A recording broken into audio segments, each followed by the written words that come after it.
Et à la une de ce journal, donc le conseil municipal de Saint-Denis qui s'interroge sur le possible armement des policiers municipaux. Ce sujet, on accueille Denis Jacob. Bonsoir monsieur, vous êtes secrétaire général du syndicat Alternative Police. Une question très simple, êtes-vous favorable à cette police municipale que le maire de Saint-Denis veut armer ?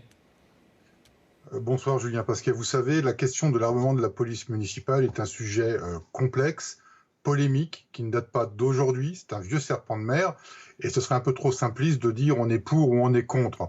L'armement de la police municipale, elle doit être regardée au cas par cas, selon les villes, selon les situations et surtout selon les missions de la police municipale. Mes collègues de la police municipale effectuent et participent à la coproduction de sécurité. Et très souvent, ils sont devenus aujourd'hui les primo-intervenants, les premiers à être sur le terrain, les premiers à être en contact avec la population. Et les armées, ce n'est pas pour en faire des cow-boys. L'application de la loi en matière d'utilisation de l'arme s'applique aux policiers municipaux comme elle s'applique aux policiers nationaux, aux gendarmes nationaux et à tous ceux qui représentent l'État et qui portent une arme.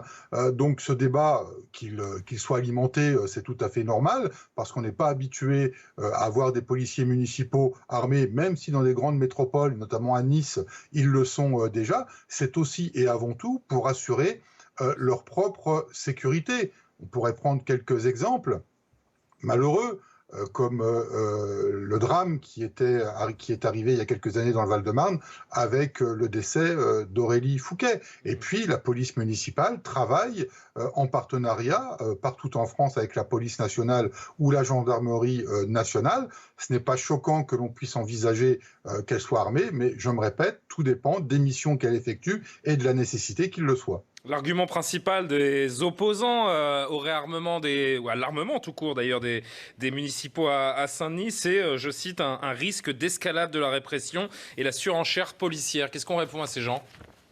On répond tout simplement que si c'était le cas, on aurait déjà désarmé depuis bien longtemps la police nationale. Je pense que c'est un faux argument, c'est plutôt un prétexte fallacieux pour s'opposer par dogmatisme au fait que la police municipale ne doit pas être armée. Mais je me répète, il y a des garde-fous, il y a la loi, les policiers municipaux font l'objet, comme les policiers nationaux, d'une formation notamment à l'armement, et puis Saint-Denis ne sera pas le premier cas à avoir une police municipale armée.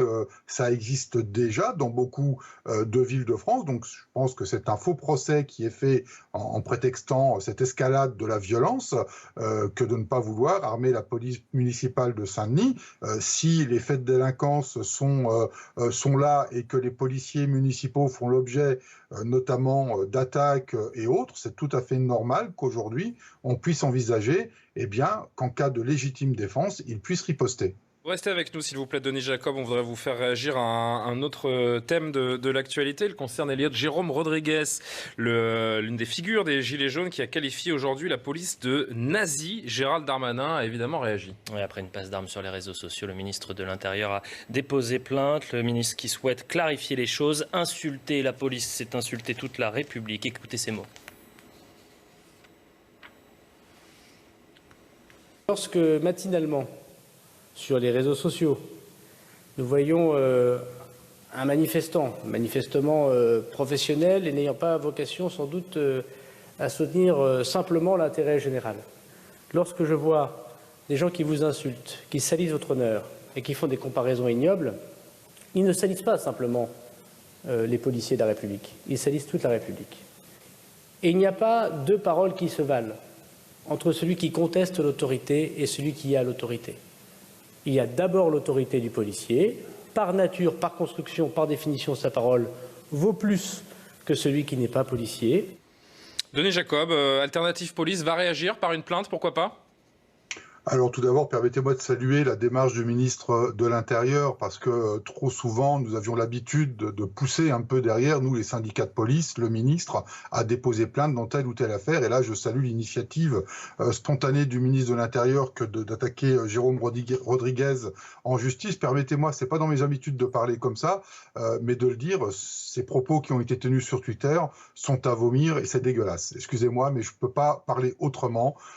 Comparer la police aux nazis. Je crois que M. Rodriguez devrait peut-être visiter l'histoire et aller faire une visite de camp d'Auschwitz avant de comparer la police républicaine aux nazis. Je pense que s'il se permet d'exprimer de tels propos, c'est parce qu'il a la chance d'avoir une police démocratique et républicaine et de vivre dans un pays qui respecte la liberté d'expression, mais la liberté d'expression a des limites. Pour répondre à votre question, oui, nous allons poursuivre Monsieur Rodriguez en justice. Notre avocat a été saisi dès aujourd'hui par rapport aux propos qui ont été tenus par Monsieur Rodriguez, et nous allons donc aller dans le sens de la démarche de Gérald Darmanin et d'autres syndicats d'ailleurs. Hein. Il faut le préciser, nous ne serons pas les seuls, mais nous avons décidé de déposer plainte également. Merci beaucoup, Denis Jacob. Peut-être juste un mot. Les forces de police sont-elles en alerte en quelques secondes, hein, s'il vous plaît, à propos de samedi et ces appels au rassemblement de Gilets jaunes? Alors effectivement, on a commencé à préparer le dispositif pour le maintien de l'ordre. Le ministre de l'Intérieur va d'ailleurs faire des annonces demain dans le cadre du schéma de la doctrine de maintien de l'ordre qui devait être présenté il y a déjà quelques mois par son prédécesseur qui a pris du retard.